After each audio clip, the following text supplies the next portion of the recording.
there is evidence that more disagreeable people are more likely to be successful as managers. Now why? Well, Boudreau, who wrote a paper called Effects of Personality on Executive Career Success, said the following: agreeableness associates with being trusting, submissive, and compliant, which could be perceived as naivete, docility, and a tendency to follow rather than lead. Alright, so that's his opinion. But then, here's what he measured. So these are effects of big 5 traits on career success. Now, you know, career success can obviously be defined a number of ways. It could be career satisfaction, or it could be like external markers of career success, and they did both. So we're going to look at direct, because that's the external sort of objective markers. What you see is that if you're high in neuroticism, that's not so good for how much money you make. There's a negative correlation of 0.3, which, by the way, that's a big correlation. So, you know, you'll hear people say that 0.5 is a large correlation and 0.3 is moderate and, you know, 0.2 is small, and that's wrong. And that was clarified 4 or 5 years ago. I'll get the paper for you. I can't remember it. It was an American psychologist. But the guy who wrote the paper, what he did was he looked at a whole bunch of social science studies and then calculated how frequently different effect sizes showed up. And what he found was that 0.5 was unbelievably large. You know, that 5% of social science studies ever got a correlation of 0.5. It's like, if you get a correlation of 0.5 in your study, you've either made a dramatic error, or you've replicated something that's already well known, or, you know, you're in science, because it never happens. 0.3, that's a pretty good correlation. So the fact that neuroticism is negatively correlated with how much money you make, how likely you are to ascend, and then how close you are to being CEO. Obviously the effect size decrease. So neuroticism is also, or sorry, extroversion is a reasonable predictor only of how much you're ascending, and it's pretty small. Openness has a correlation with how much money you make, but that's probably because openness is highly associated with intelligence, and so openness is not a good marker for intelligence. IQ tests are much better markers, so that's an attenuated relationship. But then you look at agreeableness. It's negative 0.32 in total, negative 0.24 for direct in terms of how much money you make. So, you know, that's an interesting thing, because one of the things that determines how much money you make is how willing you are to say no.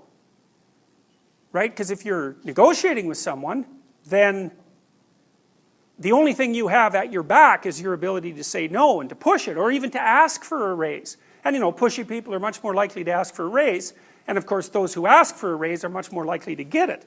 So the guys who are hard to get along with, because most of the people who are hard to get along with are guys, are more likely to be paid more. They're more likely to ascend the corporate ladder.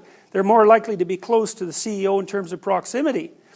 And they're even more likely to be rated as employable. It's funny, eh? Because you'd think that, you know, if you're agreeable and easy to get along with and all that, that people would be more likely to rate you as a suitable employee, but that isn't right. That's the opposite seems to happen. So, disagreeable extroverts are narcissists, and there's some evidence that you can derive from this data, you know, because there's always this talk about disagreeable extroverts or narcissists being more likely to rise up to CEO level, and you know, there is some evidence for that, at least insofar as agreeableness is a negative predictor of doing such. Alright, so one of the things we've just found is that one of the predictors for ascendancy and proximity to a high status position is low agreeableness. Now, the next thing you might think about is, well, what role does that play in terms of the factors that men and women find attractive in each other? So you might say, well, what do you want in a mate? If you're a woman, you might say, well, you know, you want someone who's kind and loving and forgiving and empathic, and those are all good things, but it isn't necessarily the case that the empirical studies show that that's what drives mate selection. So we could look, this is an interesting study, so it's a few years old, 1,000 French-Canadian respondents, 433 males and 700 females, and so here are the variables. One is possession of resources. It's a composite index composed of occupational prestige, income, and education. And then The other variable is acquisition of partners, sexual partners, that is. Number of lifetime and preceding year sexual partners, lifetime occurrence of simultaneous partners, which is a yes or no variable, and lifetime frequency of simultaneous partners, 1 to 5, with 5 being very often. Here's the assumption. You can, decide for yourself if you think this is a warranted assumption. The number of partners a member of sex A acquires is taken as an index of how often this individual is chosen by sex B. So that's an indication of reproductive fitness, desirability, at least as assessed by members of the opposite sex, who you would think would be the logical judges for that sort of thing. Male criteria. 166 unattached women ages 25 to 50. Correlation between fertility rates and number of partners in previous year equals 0.94. Males choose fertility. Indicators: beauty, waist to hip ratio, youthful appearance, and neotenous facial features. Neotenous means there's a tendency among animals as they evolve to increasingly look more in their adult stages like their juvenile forms. So here's an example. If you look at the skull of a baby chimpanzee, it looks almost exactly like the skull of an adult human. So what's happened is as adults, we're more like baby chimpanzees than the adult chimpanzees are. We've maintained a lot of our juvenile characteristics, playfulness, the ability to continue to learn, plasticity, all those things. There's a preference in objective beauty analysis, say of facial features, for men to prefer more neotenous female faces. And you can tell that if you look at pictures of models. They generally have relatively small noses, relatively big eyes, the sort of things that are associated with cute. And cute actually is a pretty identifiable category. Most of the things that people find cute have large eyes, and the rest of their facial features are relatively small. There's other things that are associated with cute that aren't necessarily associated with, sexual attractiveness, because cute things also have sort of random movements, like baby-like movements. And so the things that people, and relatively short arms, and just think of a teddy bear. So anyways, those are the male criteria. Agreeableness is one of the 5 dimensions of the big 5. We all know that, and it can be broken down into these 2 aspects, compassion and politeness. And so you can kind of figure out how agreeable you are by looking at these items. They're all positively scored for the sake of simplicity.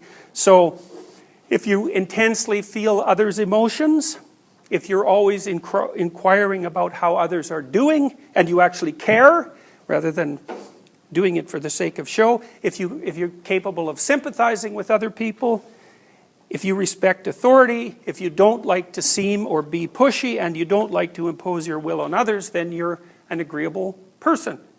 And a disagreeable person or an antagonistic person, obviously, is the opposite of that. So they don't feel people's emotions very profoundly. They're not really all that concerned automatically about how other people are feeling. And they're not that sympathetic. It's funny because in my clinical practice, I can tell the difference between the agreeable people and the non-agreeable people. Because when the agreeable people come and they have a cup of coffee, they always bring me one. But when the disagreeable people show up and have a cup of coffee, they only bring a cup of coffee for themselves. So it's quite comical, actually. So now you might think that, because our what would you say? Our society is at the moment tilted towards regarding agreeableness as a virtue, because you should be kind and you should be empathetic and you should be compassionate and all those sorts of things. But our research, this isn't published yet because it's complicated to communicate, and we haven't figured out how to do it yet. But what we've found is that if you push any of the traits too far, they fall off a cliff fundamentally. So if you get too agreeable, then you're dependent and you can't make decisions and so on. And maybe you're kind of a Freudian Oedipal mother too, right? You're so concerned with your child's well-being that you're not harsh enough to send them outside or make them do anything they don't want to do because it might upset them. And so that's not so good. And then if you're too disagreeable, well, I already said what that was like. If you take antisocial people who are in prison, they're aggressive and violent, and the criminal types, and they're predatory, are low in agreeableness, so you can see how that's a bad thing. But then in the middle range, it gets more complicated, because then agreeableness, where you're located on the normal distribution, how good that is depends to some degree on what it is that you are going to do. So one of the ways to think about how to maximize your success in life is to attempt to match your personality to the environment. You know, you might think that if how you raised your children mattered, then children who were raised well would be more similar than children who were raised badly, because that would reflect the effect of your parenting, right? So you've done a good job as a parent, so your children are more similar, whereas someone who just ignored them, those children are different. But that's actually the opposite of what happens, is that the children that are neglected are more similar, and the children who are attended to well are more different. And the reason for that, I think, is the same reason that we see more pronounced differences in egalitarian societies, which is, if you care for your children, it means that you make a very individual relationship with each of them. So you're not necessarily using the same strategies for each child, unless you think of them as meta-strategies. And like a meta-strategy might be, well, I get to know you, and I get to know you, and because you're different people, I react differently to you. And what constitutes my philosophy of parenting would be act differently towards the children's differences. And so maybe if you're particularly good at that, your children turn out maximally different from one another, and that's because you're allowing their genetic differences to manifest themselves. You're not oppressing them, and trying to cram them into the little box that you think that they should fit in. Now, the downside of that is that you're going to get differences, and some of them might be quite surprising to you.